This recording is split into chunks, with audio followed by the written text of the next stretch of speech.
आसिम मुनीर के ईरान पहुंचने से पहले भारत ने बिछा दी बिसात, यहां उतारी मिलिट्री, मकसद बस एक, दुश्मनों का सफाया। पूरी खबर क्या है आपको बताते हैं इस वीडियो में। मैं हूं आपके साथ मनूरा सक्सेना। ईरान जंग के चलते हॉर्मुज स्ट्रेट से जहाजों की आवाजाही बुरी तरह से प्रभावित हो गई है। इससे एशिया से लेकर यूरोप तक के देशों में नेशनल इंटरेस्ट पर भी असर पड़ रहा है। खासकर एनर्जी क्राइसिस की स्थिति पैदा हो गई है। इन सब के बीच भारत ने ऐसा कदम उठाया जिसका दूरगामी प्रभाव पड़ने की पूरी संभावना है। ईरान जंग के बीच कई ऐसी घटनाएं हो रही हैं जिसका व्यापक असर पड़ने की संभावना है।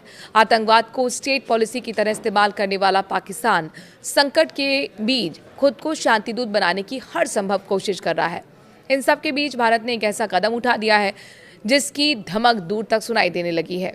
पाकिस्तान आर्मी चीफ आसिम मुनीर के ईरान पहुंचने से पहले कूटनीति की बिसात पर भारत ने ऐसी चाल चली है जिससे दुश्मनों का टेंशन में आना स्वाभाविक है।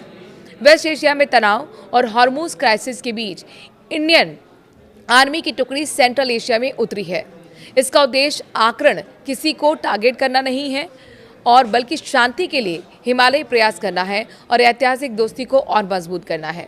इंडियन आर्मी उज्बेकिस्तान की सेना के साथ डस्टलिक सैन्य अभ्यास के लिए नामगन पहुंची है। भारत के इस कदम से न केवल भारत उज्बेकिस्तान के संबंध और मजबूत होंगे बल्कि सेंट्रल एशिया में भारत को सामरिक बढ़त भी हासिल होगी। उज्बेकिस्तान के नामगन क्षेत्र में भारत और उज्बेकिस्तान के बीच संयुक्त सैन्य अभ्यास डस्टलिंक का 7वां संस्करण शुरू हो गया है। भारतीय सेना के मुताबिक इस अभ्यास का उद्घाटन समारोह गुरुमसराय फील्ड ट्रेनिंग एरिया में आयोजित किया गया है। इसमें दोनों देशों की सेनाओं ने भाग लिया। यह संयुक्त सैन्य अभ्यास 12 अप्रैल से लेकर 25 अप्रैल तक चलेगा। इसका उद्देश्य दोनों देशों के बीच सेनाओं के बीच तालमेल, क्षमता और आपसी सहयोग को और मजबूत करना है। इस अभ्यास में मुख्य रूप से संयुक्त विशेष अभियान पर ध्यान केंद्रित करना है जिनका लक्ष्य अवैध सशस्त्र समूहों को निष्क्रिय करना है। भारतीय सेना के अतिरिक्त महानिदेशालय जनसंपर्क ने बताया कि डस्टलिक अभ्यास दोनों देशों के बीच वैश्विक शांति और सुरक्षा के प्रति साझा प्रतिबद्धता को दर्शाता है और रक्षा सहयोग को नई दिशा देता है। इस बात पर खास जोर रहने वाला है। उद्घाटन समारोह में उज्बेकिस्तान के पूर्वी सैन्य जिले के कमांडर मेजर जनरल सईदोव ओयबेक मुख्य अतिथि के रूप में उपस्थित रहे। इस दौरान दोनों देशों के सैन्य अधिकारियों ने अभ्यास के महत्व और इसकी रणनीतिक उपयोगिता पर प्रकाश डाला।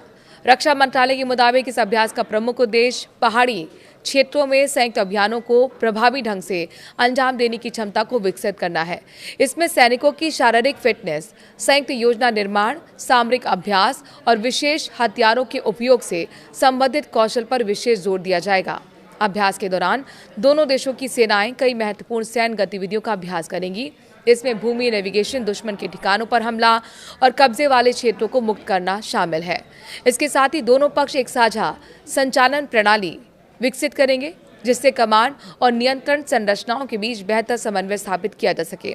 भारतीय दल इस दौरान उज्बेकिस्तान की सेना की कार्यप्रणाली और अभ्यास पद्धतियों को समझेगा, वहीं अपने अनुभव और तकनीकों को भी साझा करेगा।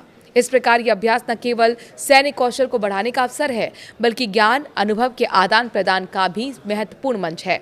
अभ्यास का समापन 48 घंटे के एक व्यापक डेलीगेशन एक्सरसाइज के साथ ही होगा। इसमें संयुक्त अभियानों की रणनीति और सामरिक अभ्यासों की प्रभावशीलता का परीक्षण किया जाएगा।